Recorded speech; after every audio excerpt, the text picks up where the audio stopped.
šeimininkas tos blusos nemato, bet jau yra aplinkoje kiaušinėlių prisėta ir tas vystymosi ciklas ten perina į lervutį, į kokoną, tokie tam kokone gali išbūti apie mėnesį dažniausiai, bet gerom sąlygom ir netgi 5 mėnesius. Tai čia namuose kalbant, kad jau paleidžia šitą grožį. Ir tada vėl išsirita, vėl puola maitintis. Ant liežuvio yra tam tikros bakterijos, kurios jeigu pas mus, pavyzdžiui, daug laižo tą vietą ir liežuvis yra aštrus su dantukais, palieka mikrožaizdas ir panašiai ir perneša ligą bakterinę, kuri yra mums pavojinga ir netgi mirtina. Ir ypač jeigu aš grįšiu namo, apsikabinsiu ir jisai man laižo netgi lūpą kartais taip. Aš bučiuoju ir man tada taip, fui. Bet labai dažnai katės yra nešiotojas grybelio ir gali, jeigu tai yra tvirtas imunitetas, jos yra tiesiog nešiotojas, be jokių simptomų ir užsikrečia žmogus, šeimininkas. Kaip anksčiau būdavo galvojama, kad katės ar ten šunys išsilaižo žaizdą, ar ne, ir kad viskas išsilaižys ir praeis, tai tikrai nėra tiesa. Na, o dabar apie šio podcast'o rėmėjus PetLove internetinėje parduotuvėje rasite aukščiausios kokybės kačių ir šunų maisto bei natūralių odos priežiūros priemonių. Gydomasis Doderm Hydro Repair gelis 100% natūralus, kai gydymas nereikalauja antibiotikų ar steroidų vartojimo, arba kartu su jais, kaip papildoma pagalbinė priemonė. Saugus laižant gyvūnui po operacijų, po alerginių sudirginimų, po vabzdžių įkandimo. Priemonė, kuri turi būti kiekvieno šeimininko pirmos pagalbos vaistinėlėje. Dėkojame rėmėjams. Taigi pristatau Europos veterinarinės dermatologijos koledžo diplomatę, Vet klinikos dermatologijos specialistę Viktoriją Lokenskienę. Sveiki. Sveika. Tai pradėsim nuo tikriausiai populiariausių klausimų, kuriuos sulaukiam ir grupėje. Žmonės komentuoja, klausia tiesiog, ką daryti tokiais atvejais, kaip pavyzdžiui, mes matom, kodėl, manau, kad tiek kasosi ausis, atrodo, išplinka prie ausų ta ertmė ir tas nusikasimas, kokios tos problemos, nuo ko atsiranda. Tai iš tikrųjų priežasčių yra keletas, tai nėra vienos priežasties, kad visom būtent viena taisyklė, ar ne, ir tai yra, kad kartais tas klausimas Facebook'e kažkur, ar ne, kartais ir mūsų klausia, atsiunčia mums tokį užklausimą ir klausia, kas galėtų būti, bet mes ne visada galim pasakyti tiksliai, kol mes neatliekame tyrimo, ar ne. Tai priežastis tos gali būti įvairios, dažniausia tai yra ausų erkutės, tai yra dažniausia priežastis, ar ne.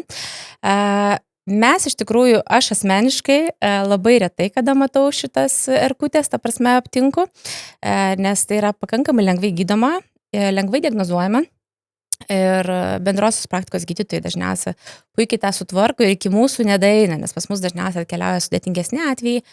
Tai, sakyčiau, pas mane pakankamai retai pasitaiko, bet visumoje tai yra viena dažniausių priežasčių, taip. Taip pat, jeigu jauna katė pasitaiko ir polipai ausų, kurie būna lokalizuojasi dažnai viduriniai ausyje, sakykime, ne, arba išorniai, arba ir ten. Ir kokios to priežastys gali būti, na, taip manoma, tai dažniausiai susiję su, tarkim, persirgtom virusiniam infekcijom, viršutinių kvėpavimo takų, pavyzdžiui, tracheitas, ar ne? Ir galim kartais net ir nematyti, net su paprastu otoskopu klinikoje būna, kad pasižiūri, atrodo švarios ausis, o katė purto ausytės arba kasosi, ar ne, ir atrodo nieko nėra, o tam reikia, kad diagnozuoti pilnumoje, tai arba videotoskopinio tyrimo, arba kompiuterinės tomografijos. Tai va čia tokia pakankamai taip pat pasitaikanti dažna priežastis, bet kartais jinai taip gal lengviau praleidžiama, sunkiau diagnozuojama. Na, jeigu senesnis gyvūnas, tai navikai be abejo įvairios gali būti. Alerginio pobūdžio taip pat gali būti, bet dažniausia tai daugiau sutinkama šunim, sakykime, tas gali būti tai vienintelis simptomas šunim, tai yra dažnai vienintelis simptomas tik tai uždegimas katėm. Jeigu taip yra labai abejotina, dažniausiai mes ieškom kažko kito, ar ne? Na ir be abejo, melegribinė infekcija, bakterinė infekcija, bet jos yra vėlgi antrinės dažniausiai. Ir jeigu mes jas turim, tai visada klausim, o kodėl jos atsirado, ne? Mes užgydom, bet dažniausiai, jeigu mes nerandam pirminės priežasties, vėl atsikartoja ausų uždegimas. Todėl visą laiką yra labai svarbu ieškoti, kur ta problema, ar neslypi. O ar normalu, kad yra truputėlį paplikimas, kad tas kailiukas jis yra toksai retesnis? Na, kad ir pas mano katiną toksai atrodo ausytis kaip ir švaras. Ir aš kai jį pasiėmiau, tarp kitko ir buvo erkutė ausų, nes mačiau inkštirus, ne inkštirus, o toksai rudas. Išskiros tokios rudas. Ja. Tai nustatė erkutę iš antro karto. Kažkaip iš pirmo karto nepagavo, iš antro pagavo, vaistukai ir padėjo sutvarkyti. Bet tas išplikimas ir pas mane yra toksai, vat, ir klausimas normalu, kiek normalu, kada reiktų sunerimti jau. Čia šiaip labai dažnas klausimas, iš tikrųjų dažnai būna arba prie ausyčių, bet dažniausiai tai va čia va tose vietose, ne, praplikę ir labai dažnai klausia jaunom katėm ypatingai. Tai iš esmės dažniausiai tai yra idiopatinės kilmės, kitaip tariant, tai yra kosmetinės, tik tai tokia kosmetinė išraiška ir nieko baisaus tame nėra. Jeigu katė nesikaso, ne, jeigu nėra uždegimo požymių, jeigu nėra kažkokių tai žaizdų ir panašiai, tokiu atveju toks plikimas, jeigu neįplis kanojimai, jeigu oda visiškai rami, tai skaitoma, tai yra visiškai normalu, tam tikros veislės turi didesnį polinkį į praretėjimą plaukiukų, bet jeigu tai eina kartu su niežuliu, tai gali būti praplikimas dėl to, kad išsikaso ar ne, arba dėl to, kad yra žaizdos kažkokios, tai plauko folikulų uždegimas ir panašiai. O kaip į tą pusę einant, kaip yra pati ta kačių aknė, kaip jinai nustatoma, kartais tikrai klausia, kodėl pas mane, prie žandikaulio yra ir nuplikimas, ir tokios kaip išskiros juodos, siunčia nuotraukas, tai tiesiog kas tai yra, kaip tai nustatyti, dėl ko tai yra. Taip, kačių aknė, tai iš tiesų mes daugiau matom pas baltas katytės arba šviesesnos, yra ir pas tamsesnius, bet gal mažiau matosi. Nėra aišku pilnumoj, iš kur kas tai sukelia. Ir skaitosi vis tiek tai yra idiopatinis dalykas. Realiai tai yra gal keli moksliniai tyrimai, keli straipsniai labai seni, kurie nagrinėja tos aknės priežastis. Taip, kad nėra labai daug tyrimų ištirta, ką mes žinom, tai yra tiesiog, galima sakyti, plauko keratinizacijos sutrikimas, ten yra pačiam plaukė yra pakankamai didelis kiekis keratino, taip pat riebalinių liaukų, perteklius, sakykime, to riebalo paties, ar ne, ir visą tai užkemša plauko folikulą ir finale jisai gali kažkada net ir pratrūkti ir tuomet jau gaunasi kaip svetimkūnis viduje ir kelia uždegimą, tuomet gali įsimesti antrinė infekcija, furunkuliozė atsirasti, ar ne, ir tada jau kelia diskomfortą. Ką daryti? Yra kelios formos aknės, ar ne, jeigu tai yra tik tais toks, sakykime, tik tai kosmetinis dalykas, tai kad jeigu netrukdo, jeigu nesikaso, tai aš sakau, geriau neleisti. Ir apskritai nieko nedaryti. Ne, jokiais būdais. Anksčiau buvo galvojama kitaip, bet tiesiog ignoruoti. Todėl, kad kuo daugiau mes ten pradedam kažką tai valyti, trinti, taip toliau, mes dar labiau traumuojam tą plauko folikulą ir galimai gali jisai pratrūkti viduje, kelti, kaip sakiau, uždegimą, priplūsta įvairūs uždegiminės ląstelės ir kelia uždegimą ir tada tokiu atveju turim problemą, ar ne? Ir tada ją reikia spręsti dažnai ir antibiotikais, ir kortikosteroidais, ir rimtesnių gydymo. Tai realiai, kol nėra problemos, tol skaitoma kosmetinė, jeigu jau yra uždegimas, tada be abejo reikia kreiptis pas veterinarijos gydytoją, įsitikinti ir gydyti. Kartais mes žinom priežastį, kartais mes turim patikrinti, tai pavyzdžiui, Demodex katė yra tokios erkutės, nusilpus imunitetui jos pradeda bujoti, arba alergiškom katėm, sakykime, jeigu ypatingai, kurios gydomos kortikosteroidais ilgą laiką, tai jos pradeda daugintis, tai yra normali mikroflora, jos gali kažkiek tai būti, bet jis pradeda nevalingai daugintis ir kelt problemą ir gali atrodyti panašiai kaip kačių aknė, ta idiopatinė, ar ne? Tai kartais mes žinom problemą, bet daugumai atveju tai yra tiesiog idiopatinis ir prie to nieko daryti nereikia, jeigu nekelia problemų. O kodėl katės plinka? Kodėl atsiranda, ypač pilvo zonoje pastebiu ir pas draugės katiną, atrodo sveikas kačiukas, gražus kailis, veislinis, viską, bet papilvė išplikusi. Ar tai nuo streso, aš girdėjau, kad tai kaip ir streso pasiekmė. Aš netgi pastebėjau, kad, pavyzdžiui, mano katinas, kai aš buvau 3 dienas mažai namuose, miegodavau, 3 dieną jis netgi nusikasė pakaklę. Pastebėjau, kad jis nusikaso čia pakakliai ir taip supratau, čia tai stresas buvo. Tai kaip tai yra susiję? tas Taip, nuplikimas, stresas tai iš tikrųjų didelė problema katėms. Apskritai su katėm yra viskas kitaip. Viskas kitaip negu su žmonėm ar šunim netgi. Tokias truputėlį mistiškos būtybės. Ir ne visada taip lengva diagnozuoti, tiesą sakant. Nes, sakykime, tas plikimas, vėlgi mes skirstom visada ar tai yra savaiminis nuplikimas, tiesiog paėmė ir nupliko, ar tai yra vis dėlto traumatinis nuplikimas, kada pati katė išsilaižo, ne, arba išsikaso. Ir daugumą atveju tai būna tas traumatinis, ar ne, retas atvejis, kada savaiminis, bet labai dažnai katės iš tikrųjų slepia tą laižymąsi ir ne visada, kartais šeimininkai mato ir atvažiuoja ir sako, čia tikrai laižosi ta katė mūsų, ar ne, bet kartais sako, ne, tikrai jinai nesilaižo o visas nuplikęs, ar ne. Be abejo, yra tam tikri tyrimai, po mikroskopu mes žiūrim, kiek tie plaukai sulūžinėja, mes galime įtarti, kad jinai tikrai laižosi. Ir netgi aš pati turėjau atveju, tai yra mano mamos katė, buvo nuplikusi savo uodega praktiškai. Ir netgi jinai su manim ginčinosi ir sakė, tikrai mano katė nesilaižo, daryk kažką, o aš ateinu ir sakau, čia yra išlaižyta. Ir finale kažkurią dieną jinai užėjo į kambarį ir tai staiga mato, kad duoda, kad laižosi tą uodegytę. Tai va, tai iš esmės išsprendėm ten su feromonais tam tikrais, ar ne, felivėjus ir pakeitėm tam tikrą aplinką, kas kėlė stresą ir viskas susitvarkė. Tai stresas taip, viena iš priežasčių, bet nebūtinai. Labai dažnai būna alergija, tiesiog alergijos pasireiškia įvairiai pas kates, yra keletą formų ir gali visiškai skirtingai reikštis. Vienai katei, pavyzdžiui, gali alergiją kelti galvos niežulį, aplink galvą kažkur tais ar ne žaizdos, kita gali tiesiog laižytis ir niekada nebūti jokių žaizdų, kitai kažkokios tai opos formuojasi tam tikrose vietose, bėrimai ir panašiai.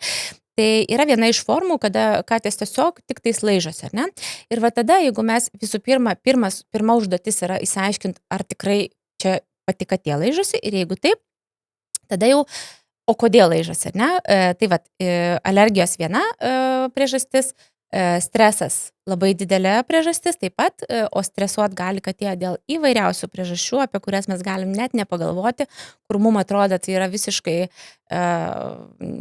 tikrai laiminga katė ir viskas tvarkoja, bet, pavyzdžiui, trūkumas veiklos, žaidimų, nauja aplinka, labai didelis stresas, ar ne, tai, bet čia jau kaip ir galima įtarti tą, bet, vat, sakykime, kraiko dėžutę neišvalytą laiku, nori lauką neišleidžia, nors anksčiau išleisdavo, kaip pavyzdys, ar ne, neturi kur pasislėpti, jeigu kažkas ateina, vaikai tampa dar kažkas, tai įvairiausių tokių dalykų ir visą tai kelia lėtinį stresą ir dėl to taip tokį nerimą, kitaip tariant, ir kad jie po truputį save ramina. Dar viena priežastis dažnai yra skausmas. Ar ne, gali kažkur skaudėti, šlapimo pūslė, sakykime, ar pilvelį kažkur tais, arba dantų skausmas. O gali būti ir apskritai, ir dažnai tai būna, tai yra kompleksas, viską turi. Tai reiškia, kaip pavyzdys, skauda dantį, katė laižosi, tai kelia stresą, dėl to jinai laižosi, ir tai dar ūmina alergiją, nes jinai dar prie viso to, tarkim, yra alergiška, ne, ir toks užburtas ratas. Tai irgi būna ir neužtenka tada tik tais alergijos kontroliuoti.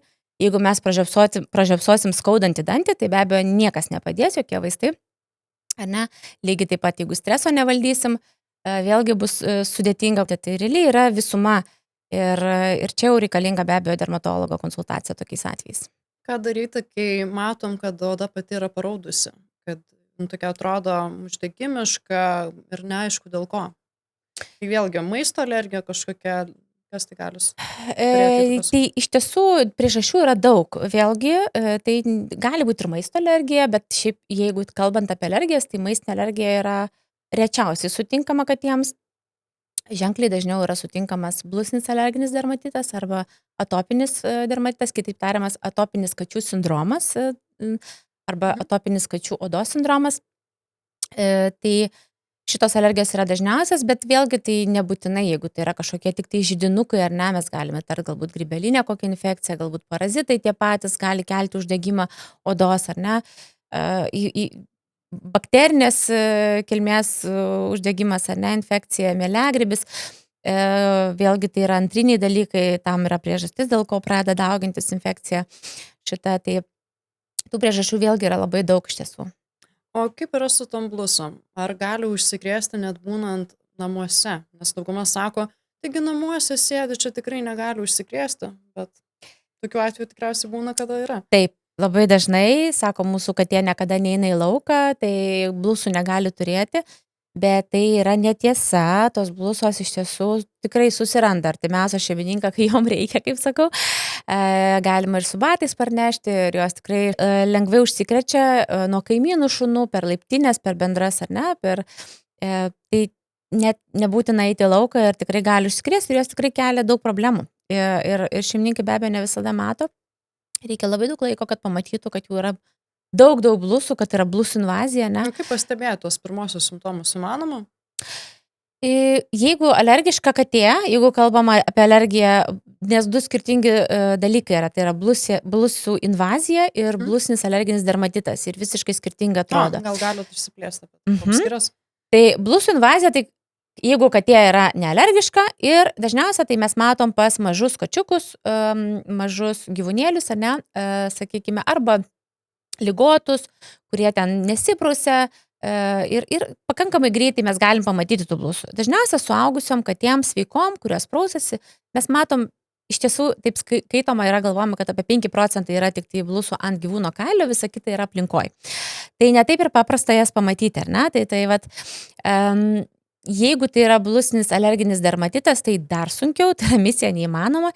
Jeigu mes pasakom šeimininkam, kad greičiausiai jūsų katė yra alergiška blusom, tai dažniausiai negali būti, mūsų katė blusų tikrai neturi, tai beveik visada tai būna, bet aš kaip sakau, jeigu nematot, nereiškia, kad nėra ir tas yra įrodyta, dėl to, kad jeigu truputėlį papasakosiu apie blusų vystymosi ciklą, aš mėgstu iš tikrųjų papasakot klientam, dėl to, kad kai papasakota, supranta ir tada klauso nurodymų. Nuo ko atsiranda šis? Taip, iš esmės, kada blusa paragajo kraujuko, ar ne, jinai tuo pačiu metu sualergizuoja, jeigu alergiškas gyvūnas, ar ne, tai dar gali kasytis, nežinau, ilgą laiką, ar ne, nuo tos blusos.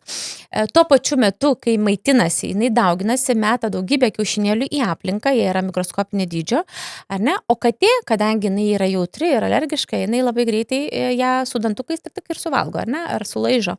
Ir šeimininkas tos blusos nemato, bet jau yra aplinkoje kiaušinėlių prisėta ir tas vystymosi ciklas, ten perina į lervutį, į kokoną, tokie tam kokone gali išbūti apie mėnesį dažniausiai, bet gerom sąlygom ir netgi 5 mėnesius. Tai čia namuose kalbam, kad jau paleidžia šitą grožį. Ir tada vėl išsirita, vėl puola maitintis, vėl sualergizuoja, vėl katė kasosi, vėl primeta kiaušinėlių, o katė tik ir suvalgo.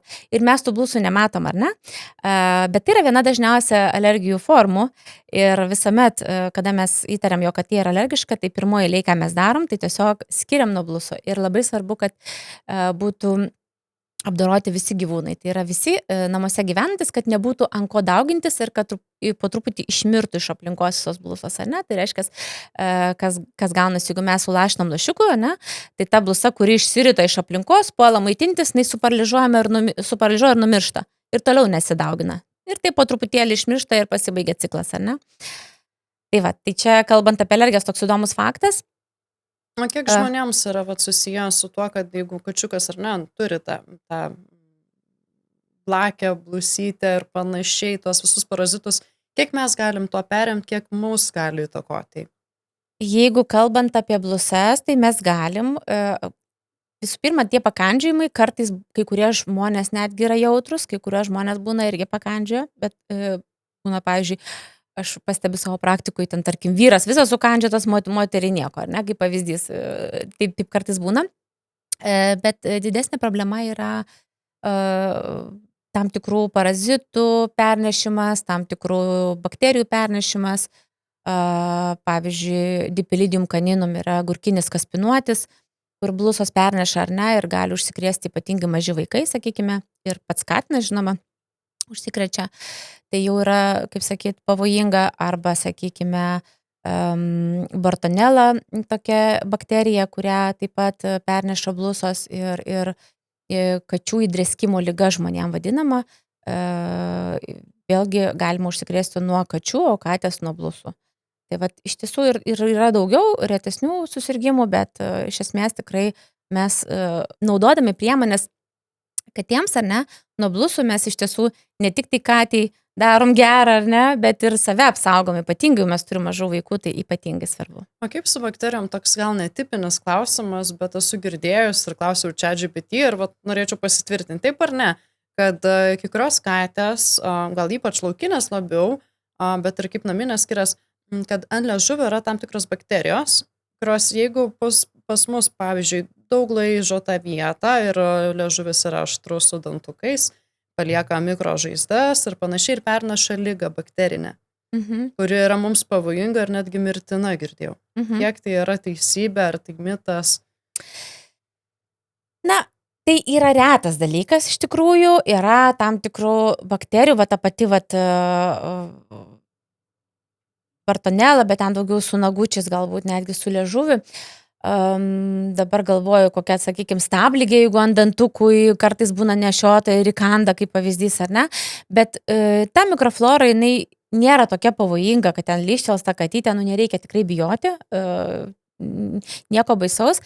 Tik tais vienintelis dalykas, kad jeigu jau laižo vietą, kuri yra neapsaugota, kažkokia yra žaizda, sakykime, ar ne, arba pati katė turi žaizdą ir save laižo, tai dar labiau ūmina, arba jeigu šeimininką laižo, sakykime, nors katės retai, kada jau šeimininkus taip laižo kaip šunis ar ne, bet sakykime, tai tada jau aišku reikia vengti, nes jau yra atvira, jau ten bet kokia kita bakterija iš aplinkos jau gali dar labiau paūminti, tada jau yra pavojinga.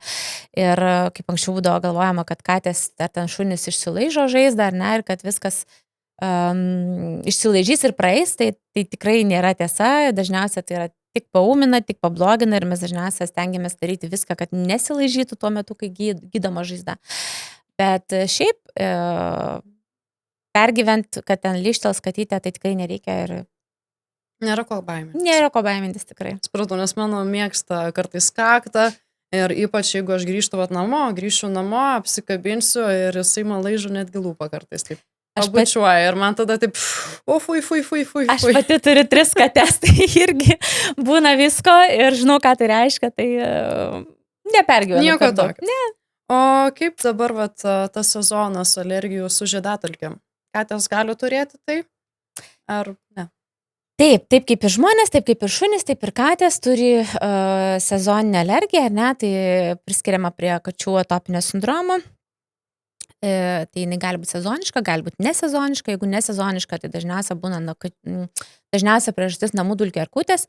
Jeigu tai yra kiekvieną pavasarį ateina, ne, tai kaip jau istorija aiški, mums net ir per daug diagnostikos nereikia atlikti, tai mes praktiškai beveik žinom, kad tai yra ko gero susijęs su žiedadulkėm, tada tik tai galim patikslinti, atlikti odos alergijų tyrimą arba iš kraujo tyrimas daromas ir pasitikslinam ir tuomet skiriam gydymą, tai taip, tai tikrai būna ir pasireiškia įvairiai, gali pasireikšti tik tais odos simptomais, ar ne, įvairiausias, kaip ir kalbėjom, bet gali pasireikšti ir kvėpavimo sutrikimais, astma, sakykime, o dažnai ir netgi kartu šitie sutrikimai. O kaip su alergijom pačiom? Kokios yra maistinės, kaip atvažinti maistinę alergiją, nuo aplinkos alergiją? Aš esu gyvenus su šunim, kuris buvo alergiškas žoliai, nupjautai, ir jį labai išberdavo. Ir kiek yra susiję, kada kartais ir gal katinui yra alergija žoliai, mūsų chemijai, žinoma, aš stengiuosi jau taip natūralesnius naudoti dalykus. Tai kokie alergenų tipai galėtų galbūt, kas gali įtakos turėti katinėliui? Čia labai geras klausimas. Šiaip iš tikrųjų visi nori tokio greito atsakymo. Ir kai ateina, sako, pasakykit, kam yra alergija, padarykit kraujo tyrimus, nustatykit, ar tai yra maistinė alergija ir jau mes čia žinosim, ar ne, būtų labai gerai, jeigu tai būtų tiesa, bet dėja, taip lengvai ir paprastai su alergijom nėra. Ir, sakykime, tie kraujo tyrimai, kurie skirti maistiniai alergijai nustatyti, jie yra nepatikimi, kad ir kaip, kas be kitaip sakytų, reklamuotų ar dar kažkaip. Kur Vokietijoje daro, sako. Ir ne tik Vokietijoje jau dabar, bet taip, iš esmės, jie kas liečia maistinius alergenus, šiai dienai tikrai labai daug tyrimų yra įrodytų, kad tai yra tiesiog apie nieką, kitaip tariant. O tai vištienos alergija? Jinai egzistuoja, bet tikrai turbūt perdėtas toksai, sakykime, įsisenėjęs toks mąstymas, ar ne, kad vat, jeigu alergija, tai vištienai. Visų pirma, tai jeigu alergija, tai yra maistui, o jeigu maistui, tai vištienai. Tai čia yra klasika ir kiek atvažiuoja pas mane tų klientų su kačiukais, tai jau kažkodėl visi įsitikinę būna, kad vat, vištienos, tai mes neduodam, nes va čia alergija, nors jis niekada gal net nėra gavęs tos vištienos ir jeigu nėra gavęs, tai tikimybė tai tikrai nėra didelė, kad bus vištiena alergija. Tai tam atliekama diagnostika, yra skiriama eliminacinė dieta, reikia pasilaikyti tam tikros dietos, kuri nesukelia alergijos, kur mes žinom, kad tikrai galima patikimai pabandymą tokį skirtą, ne, ir jeigu nepadeda, tai ko gero, kad ne, atmetimo būdu, iš tikrųjų diagnozė yra atmetimo būdu. Tai mes skiriam eliminacinę dietą, skiriam nuo blusų ar ne, nes kartais gali visos alergijos labai panašiai atrodyti. Ir mes tiesiog nesam tikri kuri, tai mes tiesiog atmetimo būdu ir jeigu vis tiek kasosi, reiškia, mes turim kačių atopinį sindromą, kas yra dažniausiai pasitaikanti alergija, viena dažniausiai iš esmės.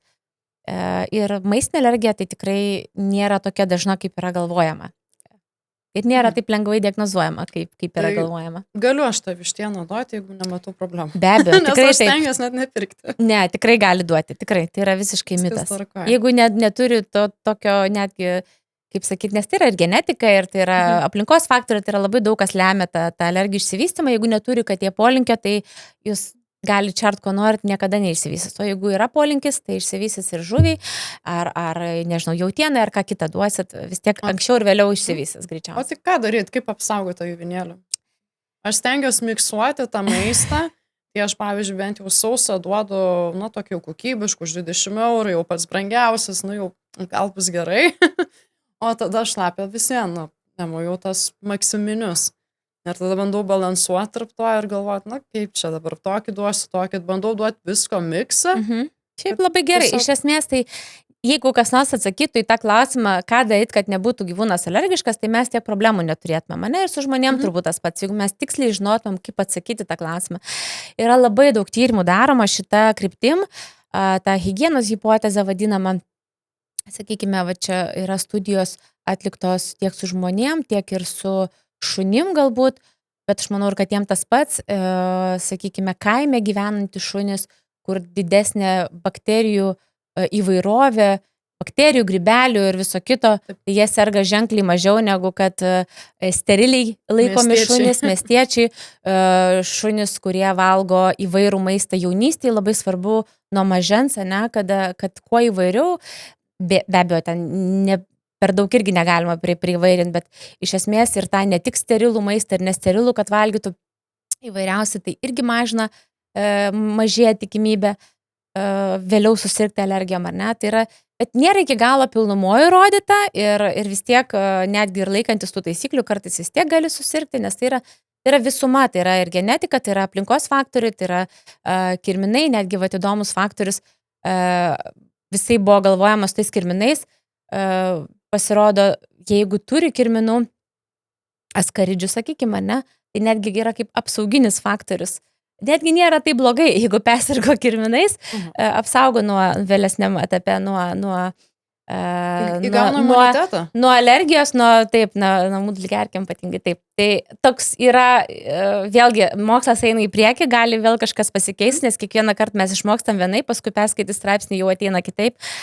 Iki galo vis tiek nėra aišku, bet yra labai įdomių tokių teorijų iš tiesų. O kaip atpažinti atopinę tokią alergiją? Kaip jinai pasireiškia? Atrodo. Tai yra kelios formos šitos ligos. Tai yra viena forma, kada katė tik tai laižosi, ar ne? Ir nieko kito nėra, tik tai laižymasis. Tai dažniausiai pilvą, šonus, kojytės, ten kur pasiekia nusilaižo uodegą. Kita forma yra miliarinis dermatitas, tai yra bėrimai, tai dažniau pasitaiko prie blusinio alerginio dermatito, bet nebūtinai. Tai yra bėrimai nugaros srityje dažniausiai, gali būti ir šonas, ir pilvukė, bet dažniausiai nugaras, gali būti šiek tiek ir ant ausyčių būti. Toliau yra galvos forma, galvos niežulio žaizdų forma, sakykime, kada pagrinde nežulys ir įvairios žaizdos lokalizuotos galvos srityje. Ir dar forma yra kačių eozinofilinis granuliomos kompleksas vadinamas. Tai yra tam tikros opos formuojasi tam tikrose vietose, gali būti ant lūpos tokia granulioma, gali būti ant kojyčių susiformuoja, pažastyse, kirkšnyse kažkur tais ar ne, tokios kaip plokštelės netgi tokios.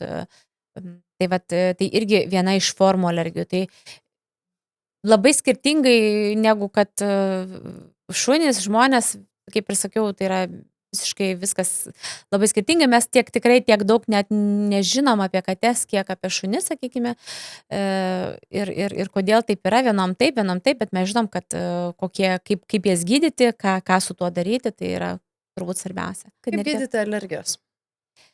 Tai priklausomai nuo to, kokią mes alergiją turim, ar ne? Jeigu mes turim blusinę alerginį dermatitą, tai tai yra paprasčiausias gydymo būdas, tai tiesiog nuolatos naudoti priemonės nuo blusų. Be abejo, tuo metu, kai kasosi, mes turim padėti, mes turim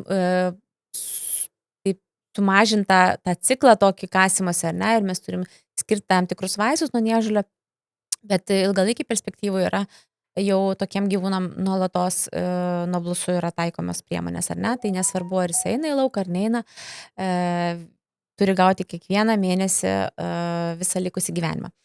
Jeigu tai yra maistinė alergija, tai tuomet mes jau be abejo vėlgi žiūrim, tikrinam, koks maistas tinka, koks netinka, jau tada yra vėlgi su maistu gydomas, ar ne? Sakykime, vengiam, dažniausiai mes galim išvengti tam tikrų vaistų. Tai jeigu kalbant apie atopinį kačių sindromą, tai čia jau yra 2 gydymo keliai. Vienas kelias yra medikamentinis gydymas, tai mes tik slopinam simptomus, yra tam tikri vaistai katėms, beje, jų nėra tiek daug, kiek mes turime pasirinkimą žmonėms, sakykime, arba šunims. Katė šiuo atveju yra šiek tiek nuskriausios, bet vis tiek mes turime tam tikrų vaistų, sąlyginai saugių ir mes galim naudoti ir mes privalom naudoti visą likusį gyvenimą. Ir jeigu tai yra vienas kelias, ar ne, kitas kelias yra imunoterapinis gydymas, specifinė alergenų imunoterapija, tai yra pats geriausias gydymo būdas visiems gyvūnam. Tai visuomet bent jau siūlau išbandyti šitą, nes tai yra gydymas tas, kuris realiai išgydo, ne tik slopina simptomus, bet realiai išgydo ir be jokių šalutinių poveikių. Tai yra visiškai saugu ir mes pratinam organizmą, kad nereaguotų, ar ne, prie tų alergenų. Ir vat jau šitoj stadijoj, šitoj vietoje mums jau reikalingas tyrimas, bet ne diagnostikai mes darom tyrimus, ar ne, kaip kalbėjom, bet mes atliekam jau, kada mes žinom tiksliai, kad jau mes turim kačių atopinį sindromą ir mes norim patikslinti, kam konkrečiai iš aplinkos, tam, kad būtų galima užsakyti konkrečiai imunoterapinę vakciną būtent tam gyvūnui. Pavyzdžiui, namų dulkių erkės, mes užsakom būtent konkrečiai tą vakciną su namų dulkių erkėm, ar ne? Ir po truputėlį pratinam, kad nereaguotų. Ir katės, kurios turi astmą, pavyzdžiui, ar ne, kartu, sakykime, arba be su odos simptomais, taip pat visą laiką agituoju išbandyti, tai tikrai, nes dažniausiai reikalinga kortikosteroidai gydymas, kortikosteroidais, ko mes labai vengiam, tai tikrai tai yra būdas, kaip mes galim padėti saugiai ir išgydyti, ar ne? Ne visom katėm veikia, tai čia vienintelis minusas yra dėja. Bet daugumai statistiškai taip maždaug apie 70% kačių kam veikia, 30% kam neveikia. Tai yra tokia bendra statistika. Be abejo, nepabandžius nesužinosi, tai visuomet, aš kaip sakau, kiekvienas gyvūnas turi nusipelnęs, turi turėti šansą šitam gydymui, ar ne? Tai va, tai yra pats geriausias gydymas. O su kirmėlėm ir parazitais, kaip suprasti simptomus? Nes aš dabar kartais tą nukirminimą darau. Ir aš jau pastebėjau, kad aš jau nebenoriu duotis chemijos. Ir taip, dariau, kai reikėjo suskiepyti 1 metų, jis dabar kačiukas yra. Tai va, kol skiepyti reikėjo, aš tol šėriau tas tabletes, ir tada aš matau, kad jam jau alergija. Ir ypač čia, kai prieš porą mėnesių norėjau nuo erkučio apsaugą duoti, pradėjau netgi čiaudėti. Kas man buvo, įmanoma, katės gali čiaudėti. Ir pastebėjau tokie, kad, kiek tos chemijos tada duoti, kad ir mes būtumėm saugus šitą. Čia turbūt labai individualu yra. Aš visą laiką atsižvelgiu į tai, kur gyvena gyvūnas, kiek aplinkoj gyvūnų gyvena, ar ne, šunys katės kartu esantis, ar ne, kurie eina į lauką, ar pati katė vaikščioja į lauką, ar tai medžioja, nemedžioja. Tai gyvenimo aplinkybės, ar ne, reikėtų įvertinti, nėra vienos taisyklės. Tai vieniem, jeigu ten, sakykime, labai dažnai eina į lauką, tai galbūt net kas 3 mėnesius, ar ne, jeigu tai yra namuose gyvenanti katė ir niekada neina ir jokių gyvūnų kitų neturi, kurie galėtų užkrėsti, tai galbūt kartą per metus užtektų. Jeigu ir to nenori, tai galima visada išmatų tyrimą pasidaryti ir pasižiūrėti, ar yra dėl simptomų. Ne visą laiką tie simptomai yra išreikšti, ilgą laiką gali būti jokių simptomų nebūti. Be abejo, gali katė viduriuoti ir visą kitą, bet nebūtinai. Kartais, pavyzdžiui, agurkinis kaspinuotis, tai palieka tokius narelius, kaip agurko sėklas, ne veltui vadinasi agurkinis kaspinuotis, tokias sėklytės prie užpakaliuko būna, tai uodega pakeli ir matai tokias mažytės sėklytės. Tai va toks simptomas, kuris akivaizdus ir jau reikia gydyti ir nėra taip lengva iš tikrųjų jį išgydyti. Bet jeigu išmatos švaros. Tai nereiškia, kad neturi. Taip. Taip, tikrai nereiškia, kad neturi. Kartais mes, kaip sakiau, matom, ne, jeigu labai didelė invazija, kartais būna išvemė, kartais išviduriuoja, bet dažniausiai mes tų parazitų nematom. Tai kaip siūlot profilaktikai palaikyti, jeigu vien namuose sėdėtų katinas, kaip reikėtų per pusę metų kartą? Ar Įvairiai vėlgi, bet aš labai mėgstu tą individualumą, bet jeigu tai bendrai šnekant, tai turbūt metus kartą galbūt, ar ne, bent jau. O jeigu yra mažų vaikų, pavyzdžiui, tai vėlgi dažniau labai į daug faktorių atsižvelgiam, kaip mes skiriam. Aš visą laiką stengiuosi su klientu bendrauti, šnekėti, ką jisai turi, kaip jis gyvena, taip toliau ir tada jam asmeniškai patarti. Tai yra geriausias dalykas. O kaip nustatyti, kad katinas turi grybelį? Ir kokie tie tipai galėtų būti? Netgi pagalvojau vakar pirmą kartą jį nuprausiau. Nes daug vaikščiom lauke ir daug dulkių, visai su pavadėliu vaikšto. Ir aš jį nuprausiu ir tada galvoju, gal jį reikia staigiai išdžiovinti, kad nebūtų grybelių, nes aš, pavyzdžiui, irgi turiu tokią problemą, kur jeigu greit neišdžiovinsiu, man pradės nežėti. Ir galvoju, kaip čia dabar daryti? Ar džiovinti per prievartą, nes ir taip nepatiko, kad aš jį maudžiau. Nuo ko gali surasti iš tikrųjų grybelis? Grybelis tai yra užkrečiamas dalykas. Vienas dalykas, ne, tai jeigu neturės, neužsikrės, tai ir neturės, bet labai dažnai katės yra nešiotojas grybelio ir gali, jeigu tai yra tvirtas imunitetas, jos yra tiesiog nešiotojas, be jokių simptomų ir užsikrečia žmogus, šeimininkas.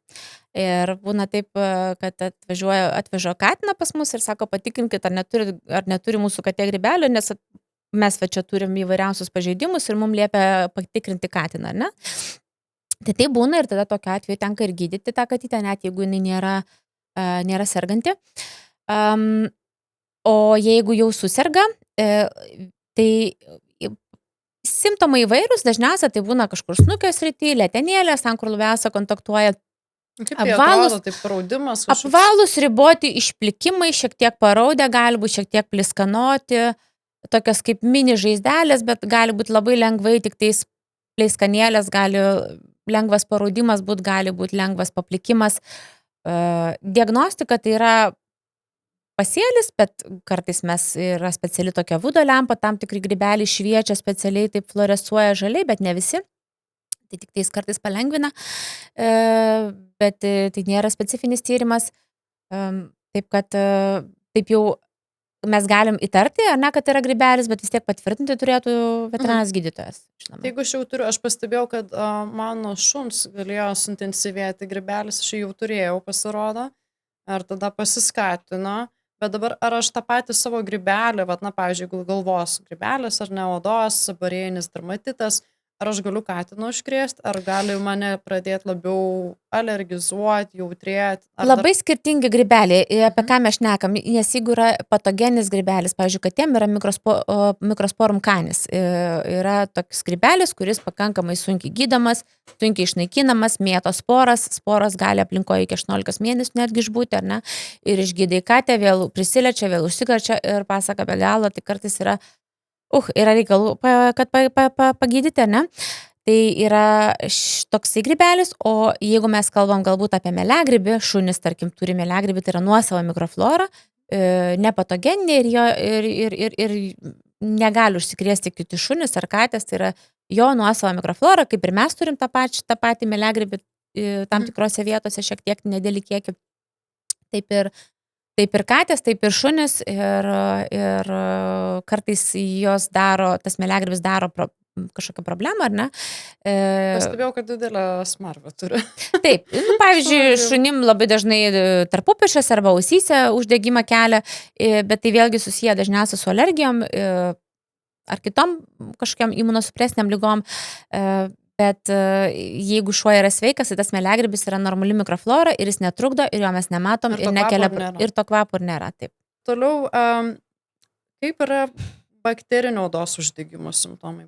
Ir iš viskas tai yra. Aš nesusidūrų su tuom. Bakterinė infekcija, iš esmės, katėm dažniausiai stafilokokas, jeigu jau atsiranda, ar ne, tai daugumai atveju stafilokokas kačių gyvūnų, sakykime, kelia problemą. Ir tai yra nuosava mikroflora, vėlgi visos katės turi, bet pradeda nevalingai daugintis, jeigu yra tam priežastis. Visada yra pirminė priežastis, kodėl atsiranda ta infekcija. Tai pradeda nuo paprasčiausiai dreskimo kažkokia žaizda, ar ne, baigiant alergijom įvairiausiom, nežinau, kažkokiam kitokiom imunosupresiniam lygom, endokrininiam ir panašiai. Tai simptomai yra įvairiausi, bet dažniausia paraudimai, niežulys toj vietoje, ar ne, kažkoks kvapas gali būti, katė laižos intensyviai, šlapiuot gali ta vieta, ne, kur yra bakterinė infekcija. Bet su katėm yra vėlgi įdomus dalykas tas, kad ne visada reikalingi antibiotikai. Aš manau, mes per dažnai skiriam antibiotikus Lietuvoje, sakykime, aš dirbau Švedijoje, tai ten labai griežtai su antibiotikų skirimu ir ten bet kam tikrai taip nepaskirsi be išsamių tyrimų.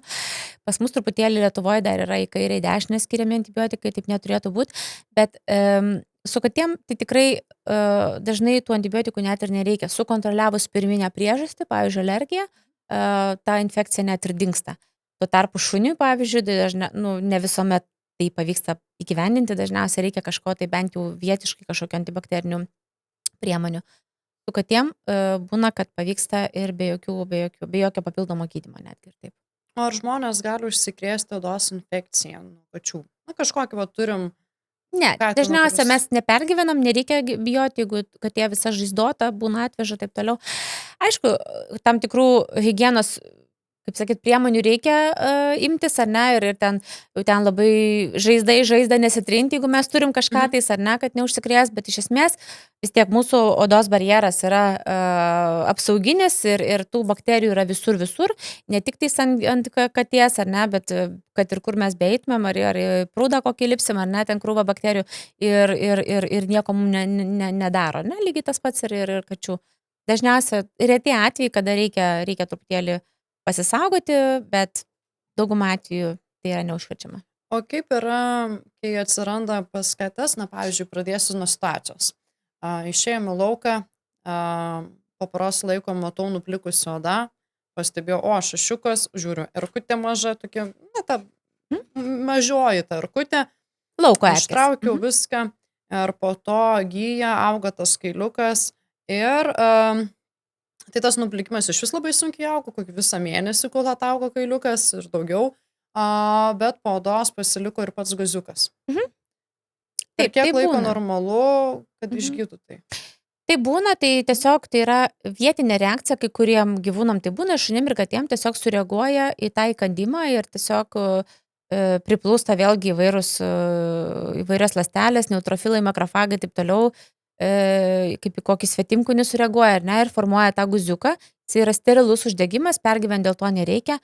Ir iš esmės mes tiesiog paliekam stebėjimų. Kartais būna, kad jis ten supuliuoja, kažką reikia gal patepti, bet tai yra labai retai. Dažniausiai praeina savaime nieko nedarant ir gyvūnui tas netrukdo. O kaip atskira tema, kada yra ne erkutė, bet yra guziukas. Mes jaučiam, apčiupiam kažkas tai šoks darinys. Tai čia irgi geras klausimas, iš esmės tikrai mes pastebim tokią tendenciją, kad žmonės kažkaip neskuba važiuoti, tikrintis, atvažiuoja, kai jau didžiulis guzas būna kažkoks ar ne.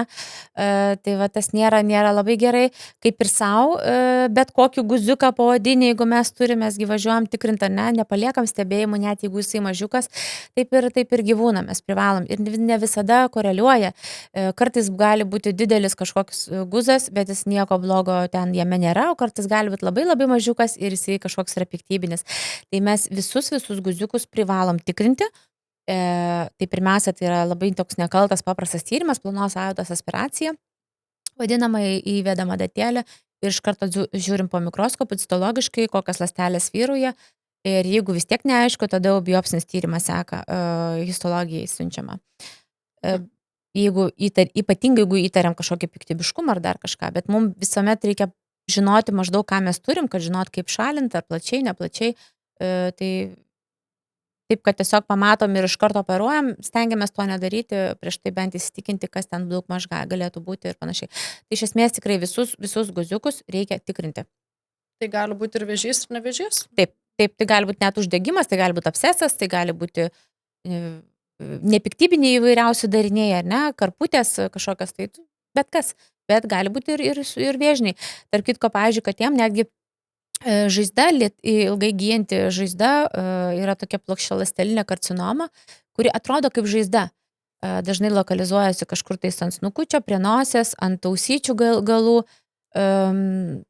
ir tiesiog net nei guzas, nei kažkas, tiesiog kaip elementari opinė žaizda. Ir ten būna ir gydo, ir tepa, ir antibiotikas ir panašiai, o ten yra nekas kita kaip piktybinis vėžys, ne? Tai irgi, jeigu tai yra sunkiai gydoma kažkas, nepasiduoda gydymui, tai aš visada agituoju, jau tada reikėtų kreiptis į dermatologą, į specialistą. O kaip yra nuotrinas? Matau ir pas savo katinėlį jauną 1 ir kitų matau, kad prie kojyčių, kur yra atgalinės kojytės, yra nuotrina. Ten, kur toks sąnariukas yra, ten Tai tiesiog nuo gulėjimo. Ar kažką daryti? Ne, nereikia nieko, tai yra kosmetinis dalykas. Jeigu tai yra tiesiog tik tai nuplikę plaukiukai, ar na, šiek tiek ten pastorėja, galbūt tą vietą, nieko mes nedarom, jeigu tai kelia problemas, o tai dažniausiai tai kelia alergiškiam gyvūnam problemas, tai tada jau mes jau kažką tai aišku darom. Nes man pasiūlė tepaliuką dėti, kad tą nuotriną truputėlį, nes jau ten kaip ir mazolis kuriasi, tai toksai kietas darinėlis. Reikėtų be abejo žiūrėti individualiai. Pamatyčiau, gal suprasčiau, apie ką kalba yra. Kartais mes skiriam minkštinantį tepaliuką kažkokį, bet katėm aš nemėgstu iš tikrųjų skirti jokių tepalų. Kuo mažiau, nes jos labai nemėgsta, kad ant jų kažką tepa. Taip kaip nemėgsta. Jos laižosi, tada laižymasis dar labiau kelia problemas ir užburtas ratas. Tai mes visada stengiamės, jeigu jau kates reikia gydyti, kuo mažiau visko tepti, kad kažką geriau sistemiškai, kad ir trumpiau, bet dažniausiai būna trumpesnis gydymas, gal ir toks griežtesnis, bet mažiau diskomfortą pačiai katei ir dažniausiai greičiau užgyja. Tai vėlgi reikia labai individualiai atsižvelgti, jeigu tai katei netrukdo, tas mazoliukas, ne, sakykime. Tik man trukdo. Jo, tai kam ten, taip, nereikia kankinti katytės, aš manau. Supratau. O dar grįžtant, jeigu mes katinėlius maudom, ar visais atvejais būtina džiovinti, kad nepasigauti to grybelio? Na, kaip, pavyzdžiui, kad aš turiu, neišsidžiovinsiu plaukų, tai man nežės. Ar katiną džiovinti reikia, kad ta oda būtų ramesnė, ar ne? Kaip su tuo? Visų pirma, tai reikia atsižvelgti į katę. Ne visos katės mėgsta būti maudomas, ar ne? Ir jų kaip ir nereikia maudyti, jos pačios išsiprausia. Jeigu jau yra reikalas tikrai maudyti ir jeigu jos mėgsta maudytis, yra tokių kačių, kurios mėgsta vandenį ir tai tada viskas tvarkoj, bet jeigu nemėgsta, aš netgi rekomenduoju nemaudyti, nes tai yra didžiulis stresas, kad katei, o dar džiovinimas tai iš viso. Tai nuo tokių maudymų ir stresų, tai paskui tikrai visos įvairios alergijos ir kasimas ir panašiai. Tai tikrai nerekomenduoju per reikalą maudyti, o jeigu tikrai patinka ir viskas tvarkoj, tai vėlgi reikia žiūrėti individualiai.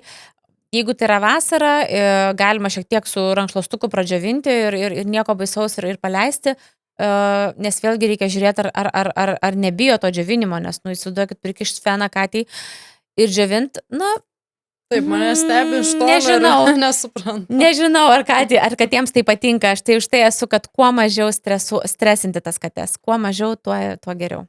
Girdėjau, kad senatvėj labiau reikės maudyti, kad geriau pripratinti mažus kačiukus, tai aš taip galvoju, gerai, vieną kartą netyčia patsikrito vandenį, čia prie ežero, kai buvom, tai tiesiog lipo ant medžio šakos, nuslydo ir vandenuką, tai vieną patirtį turėjo. Na, va dabar vakar galvoju, reikėtų gal papratinti tam, kad kai senatvė bus, kai tikrai jau tas kvapas pareis, galėtų. Kaip aš sakau, senatvė tai ne liga, kitos prausėsi iki pat senatvės, net ir 20 metų katė sugeba išsiprausti švariai ir jom jokį kvapo nieko tikrai nėra. Kartais nustoja praustis dėl nutukimo, pavyzdžiui, nepasiekia paprasčiausiai ir tada jau reikia kažkaip padėti. Yra tam tikrų lygų, sakykime, arba nepastebėta liga, ten hipertiroidizmas būna, kada rebaluojasi tą odelį ir mažiau prausis ir panašiai. Bet vėlgi, jeigu taip yra, tai pas veterinarą pirmoje eilėje ir žiūrėti, kodėl taip yra. Gal inkstų kažkokios lygos, dar kažkas, kas skatina, kodėl nesiprausia, kodėl. Dažniausiai tai yra tam priežastis. Pati senatvė iš savęs tai nėra problema. Tai yra kažkokia, ir mes stengiamės spręsti tą pirminę. Ne maudyti kažkaip, o spręsti pirminę problemą. Kodėl nustoja praustis? Tai reiškia, tam yra priežastis ir ją reikia rasti. Alergijos ir stresas. Kaip tai yra susiję? Katėm tai yra labai susiję, labai stipriai ir tai net yra įrodyta. Moksliškai yra daryti tyrimai, kada jau buvo katėms pripažinti kačių atopiniai sindromai ir jos gavo vienokį ir kitokį gydymą.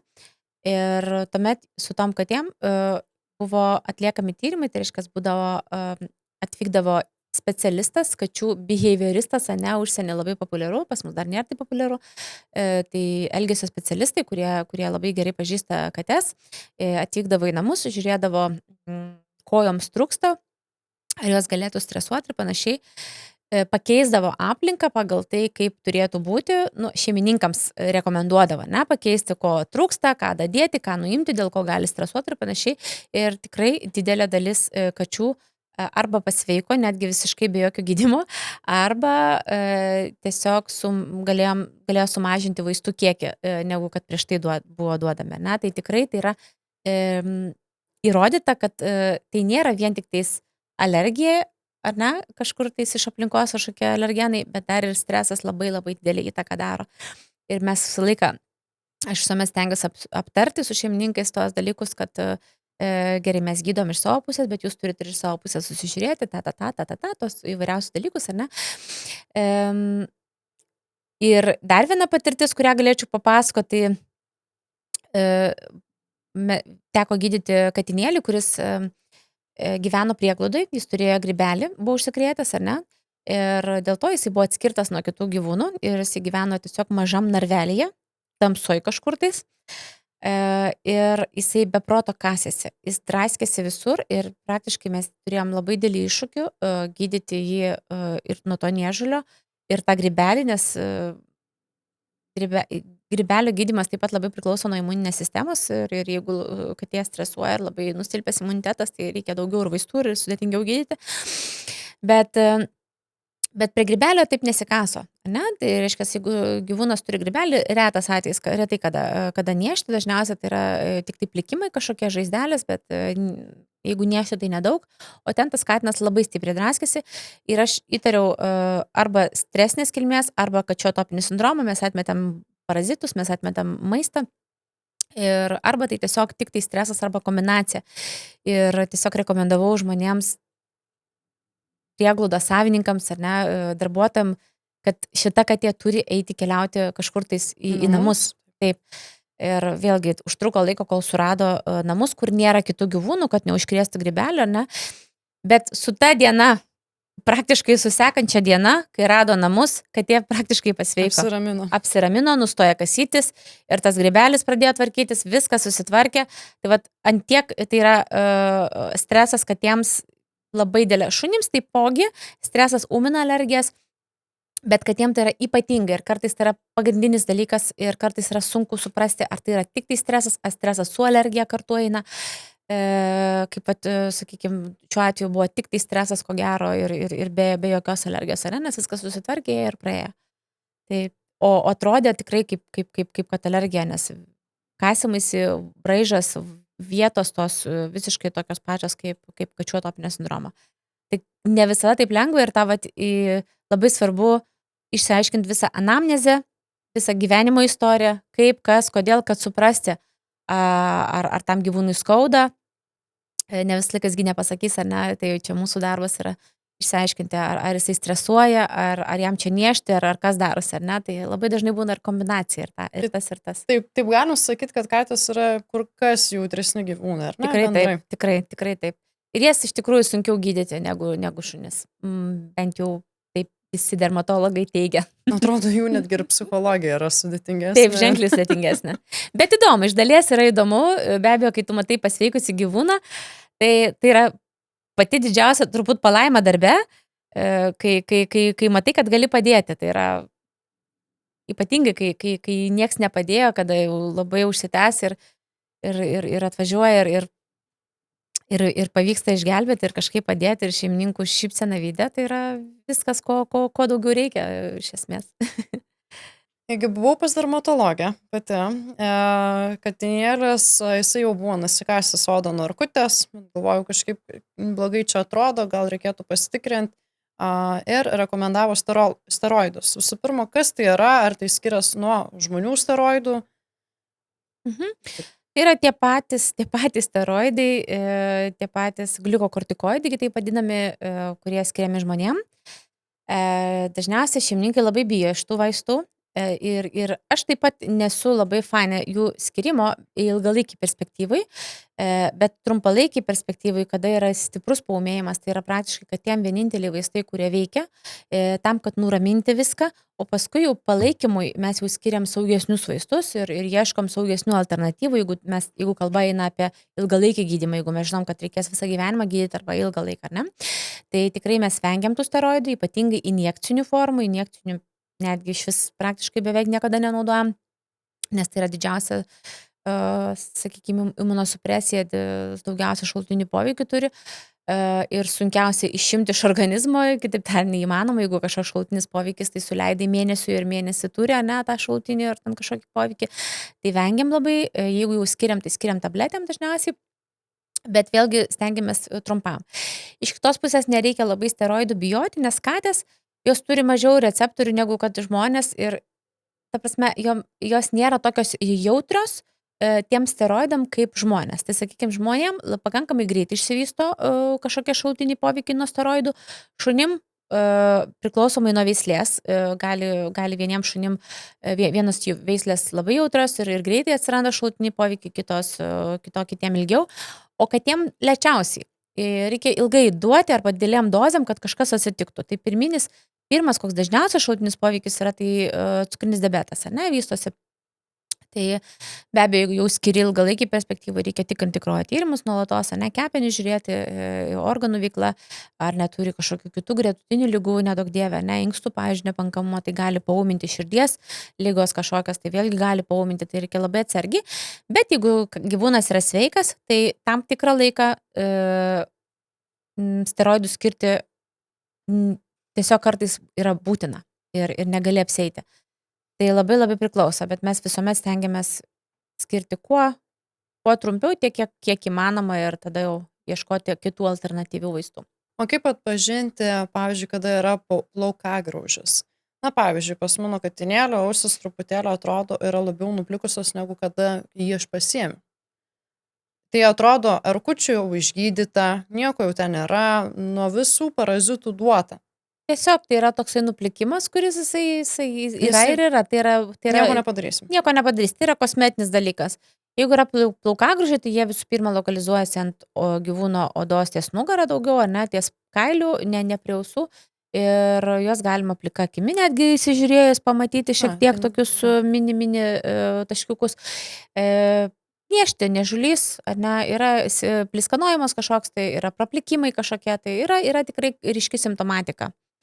Tai tikrai, jeigu gyvūnas nesikaso, problemų neturi, šiek tiek praplikė, simetrinis praplikimas, ar ne, vėlgi, tai ko gero tai yra nes tiesiog... Nes taip atrodo, tokia linija yra, kad eina kailis, Ir tada viršūnėlė ausies, jinai tokia, vienas Greit praretėja. kaip laukelis. Taip, Bet tai pats būna. galiukas ausies tai jau turi tą kaip lūšies galiuką. Tai taip įdomiai. Tai būna kartais ir. Normalu. Taip. Taigi aptarėme, kad yra dantų skausmas, kurio pasekoje atsiranda alergijos, nusikasimai, tiesiog iš skausmo katinėlis nusikasa odą. Kaip tai yra susiję, kaip atpažinti, kad tai yra paseka visų veiksmų ir ką daryti su to? Gal pirmiausia, kaip atpažinti dantų skausmą, ne, Taip, sakyčiau, atpažinti ir po tos. nes katės slepia skausmą dantų ir praktiškai labai retas atvejis, kada šeimininkai atvažiuoja ir sako, mano katytį dantį skauda, sutvarkykit. Tai yra labai retai, dažniausiai tai yra mūsų užduotis pamatyti, suprasti. Pas kates yra tokia problema kaip kačių dantų šaknų rezorpcija. Tiesiog tirpsta, vėlgi čia ne mano sritis, čia yra odontologas, bet kadangi su manim kartu dirbo odontologė, tai truputėlį esam apmokinti ir žinom, kaip tą atpažinti, ir tai yra labai susijęs su mano sritim, ar ne?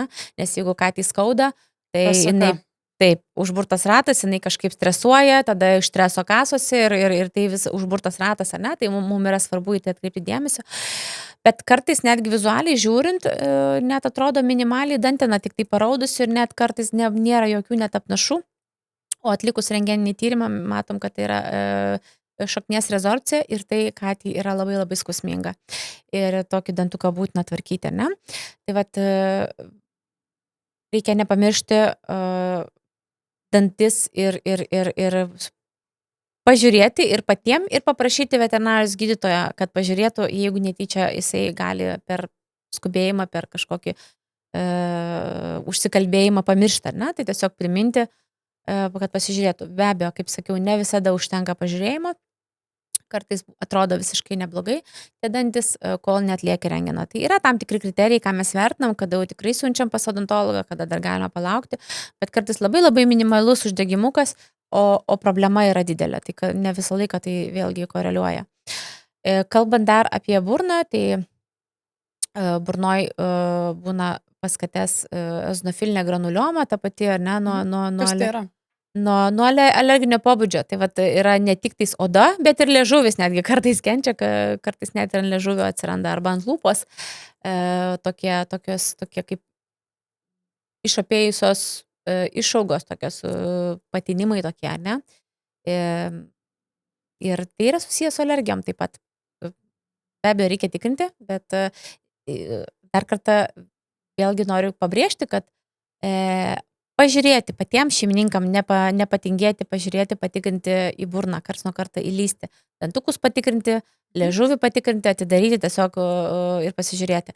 Nes katės jos slepia skausmą, jos valgo, jos džiaugiasi gyvenimu, jos gerinasi šeimininkui, bet tai nereiškia, kad jom neskauda. O kaip su pačia priežiūra? Na, pavyzdžiui, aš, kai katinėlis krito dantukai, tai yra didžiulė smarvė buvo tuo metu, nes toks kaip ir uždegimas, išploviau dantukus, praėjo, kvapo nebeliko, viskas gražu. Dabar jau, kai jau suėjo metai, matau jau truputėlį apnašas, stengiuosi pavalyti, bet girdėjau, kad netgi yra kažkoks ir tepaliukas, kuris galima karts nuo karto, tarkim, kas pusę metų, tarkim, kažkokį tepaliuką uždėti, kur ištirpdo tos akmenis. Šis kaip ta priežiūra atrodo tada? Pati geriausia priežiūra yra valymas, taip kaip mum, taip ir gyvūnam, ar ne? 2 kartus į dieną. Vieną kartą užtenka, vieną kartą ir dažniausiai valyti reikia tik tais išorę, vidaus nereikia gyvūnams, tik tais išorę labiau koncentruotis ties krūminiais dantukais, ties siltiniais, kur daugiausia yra problemų ir daugiausia nešasi apnašos. Yra gyvūnų, kurie niekada nevalė, ar ne, ta prasme žmonių, kurie niekada nevalė gyvūnam ir viskas yra gerai, čia vėlgi yra genetika, vieniem pasiseka, kitiem ne, kaip ir žmonėm, ar ne, bet jeigu gyvūnas turi polinkį, tas apnašas, jeigu jau buvo vieną kartą valyta, jam jau tikrai privalomai reikia prižiūrėti, čia vėlgi priklauso nuo dietos, ką valgo, kaip ką, bet iš esmės mes visada stengiamės, net jau kai atvažiuoja pirmą kartą susiskiepyti, pratinti žmonės, apmokinti, kad vis dėlto reikėtų pratinti prie tos higienos ir valytis dantukus, kad ateityje nebūtų problemų, nes tai yra pakankamai dažna problema ir dažnai nediagnozuota problema ir nuo to kyla labai daug kitų problemų paskui. Tai tie teisingi įpročiai. Prausimasis, jeigu to reikia, pripratinti mažiuką, Taip. dantis valyti. O tarp kitko, dantų pasta, kiek galima jos nuryti, nes aš pat būtent galvoju, jeigu aš ir pradėčiau valyti kiekvieną dieną ją. Aha, tai dantų pasta yra labai svarbu, kad dantų šepetukas gali būti žmogiškas, ar ne? Pats Taip. minkščiausias mes galim naudoti, bet dantų pastas žmogiškas mes jokiais būdais negalime naudoti su fluoru. Tai yra nuodinga gyvūnam, tai yra speciali pasta gyvūnams skirta, katėms, tai būtent ją ir galima naudoti. Ją gali nuryti, jinai yra saugi, jinai tam ir skirta, ar ne? Ir jinai skani, kiek Ir žinau. jinai skaniai yra paskaninta, tai tikrai problemų nėra. Yra, aišku, katės, kurios, tu jam nieko neįkiši tą burną, nieko nepadarysi. Tada tokiu atveju, pavyzdžiui, mano katės yra tokias tikrai sudėtinga, aš labai džiaugiuosi, kad jos nėra alergiškas, nes jeigu būtų ir man reikėtų visą tai daryti su savo katėm, tą, ką aš pasakoju ir mokinu klientus, tai aš kartais pagalvoju, aš turbūt tiek nesugebėčiau ir neturėčiau tiek kantrybės, nes mokinti visada yra lengviau negu pačiai daryti, ar ne? Bet jom irgi ypatingai ten vienai tokiai, tai tikrai nieko neįkiši ir nieko nepadarysi. Tai tada yra kitos priemonės, tarkim, yra specialus skystis, kurį, tarkim, aš pilu, yra be skonio, bet irgi mažina tų apnašų formavimąsi, ne, prilipimą prie dantukų. Yra miltelių įvairių, ar ne, kurios galima įpilti pašarą, kurie irgi atitolina. Yra tepaliukų, yra tų priemonių tikrai, bet pats geriausias be abejo dalykas yra valymo niekas neatstoja. Na, tai čia kaip ir ne visi kerpa nagus, ne visi nori kirpti. Taip. Aš džiaugiuosi, kad pripratinau nuo 2 mėnesių griežtai. Tai dabar labai jau ramiai jau atsėdėm, nusikerpam be problemų.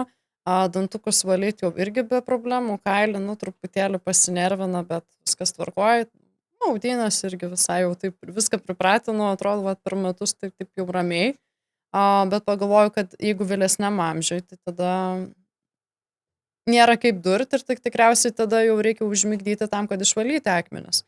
Taip, bet kuriuo atveju, jeigu mes jau kalbam apie burnos higieną, tai jinai turi būti atliekama tik tai su narkoze. Ir tai yra visiškas blogis daryti be narkozės gyvūnams, nes tai yra žalojami gyvūnai, tai yra neatliekama iki galo, kaip turi būti atliekama. Paskui atvažiuoja pas mumis, mes padarom rentgeną ir krūvą sužalotų dantukų ir nedagydytų dantukų matom ir panašiai, taip negali būti. Kitas dalykas, tai gyvūnai yra didžiulis stresas be narkozės daryti. Kiti būna paskui net prie burnos neprisileidžia niekada, buvę yra ir kad žandikaulius lūžo. Ir įvairiausių atveju, tai jokiais būdais šiai dienai narkozė yra tikrai saugi, dažniausia klinikos naudoja, bent jau didesnės klinikos inhaliacinę narkozę, kuri tikrai yra saugi ir tikrai galima saugiai, be streso atlikti pilnavertę burnos higieną, nes burnos higiena tai yra ne tik tai higiena, bet ir patikra visos burnos, ar ne, tai tą dalyką turi daryti odontologas, ne bet kas, ne bendros praktikos gydytojas, taip kaip mes einam pas odontologą, ne pas šeimos gydytoją, taip ir gyvūną reikėtų vesti pas odontologą, aš visuomet apie tai sakau, ir tam, kad jisai patikrintų visus dantukus, nes kartais dantis atrodo tvirtas, stabilus, nekliba, o atlikus tam tikrus tyrimus, yra ten su tokiu zondu tikrinama, su rentgenu yra daromi nuotraukas, ar ne, ir tada matomas patologijos, kurias būtina gydyti, ką šiaip bendrai bendros praktikos gydytojai gali ir praleisti ir gyvūnas toliau kankinasi, ar ne, ir tik tai blogyn paskui eina, visą tai toliau to blogiau. Kalbant apie alergiją, kai žmogus turi alergiją, katėms, šunims, gal yra kažkokios tam tikros veislės, kurios mažiau yra sukeliančios alerginius ir nebeturėtumėm tada tos alergijos. Na, iš tiesų, jeigu žinoma yra, kad žmogus yra alergiškas katėm ar ne, katėms, tai geriau, aišku, neturėti kačių, bet jeigu labai norisi, galbūt tada reikėtų su tam tikra veisle kažkurį laiką pabūti, pabendrauti, kad suprasti, nes taip, kad visiškai nealergizuojančių kačių nėra. Yra tam tikras alergenas, molekulė, kuri būtent alergizuoja, vienas turi daugiau, kitas turi mažiau to alergeno, bet vis tiek, jeigu stipri yra alergija, sakykime, tai gali tam žmogui, ar ne, tai gali ir ta veislė, kuri skaitosi mažiau alergizuojanti, gali vis tiek kelti alerginę reakciją tam žmogui. Tai yra rizika. Arba gali tuo metu nealergizuoti, bet su laiku umėti ir stiprėti, ar ne? Čia turbūt klausimas daugiau dermatologui, būtų žmonių dermatologui, ne man, sakykime, bet aš manyčiau, kad vis dėlto tai turbūt, kad taip turėtų būti. Yra sukurtas pašaras, aš nežinau, ar mes Lietuvoje turim dabar šiuo metu, manau, kad ne dar, bet tai yra pašariukas, kuris skirtas katėms ir jį valgant mažėja būtent alergeno paties ant katės, ar ne? Ir tada žmogus mažiau alergizuoja. Toks principas yra, ne? Maitini katę tuo pašaru ir tau mažiau niešti. Tai vat, tokių įdomių dalykų yra, bet manau, kad mes Lietuvoje to pašaro neturim. Bent jau kiek domėjausi, tuo metu dar nebuvo. O pats kailis, kaip su tuom, ar tai čia yra, net jeigu ir nuskustumėm tą kailį, visiems alergizuotų? Net jeigu nuskustumėm, kadangi pats alergenas jisai ne tik tai kailyje, jis ir seilėse Vis yra, viduj ir visur. yra riebalinėse liaukose ir pleiskanose ir, žodžiu, taip, tai nėra. Tai čia nesmė, kad kailis. Ne, tai yra mitas. Galbūt yra jo daugiau, jeigu su kailiu, lyginant be kailio sfinksą, sakykime, ar ne, bet vis tiek teoriškai gali alergizuoti ir nuplikę, sakykime, katinėliai. Tai jeigu renkamės sfinksą, tai nereiškia, kad mes būsime apsaugoti. Kad tikrai 100% apsaugoti, tai tikrai nėra. Taigi aptarėme populiariausias temas apie alergijas, dermatitus, grybelius ir visas tas ligas. Tai labai ačiū, manau, daugumai žmonių tai yra opi, skausminga tema, tiek mūsų grupėje, Facebook'e mes apie tai labai daug diskutuojam ir tos nuomonės tikrai labai reikia. Tai labai ačiū už pokalbį, Viktorija, ir iki kitų kartų. Labai ačiū, kad pakvietė, tikrai buvo smagu pasidalinti savo žiniom, savo patirtim ir labai tikiuosi, kad kažkam bus naudinga. Ir tikrai ačiū ir geros dienos. Ačiū.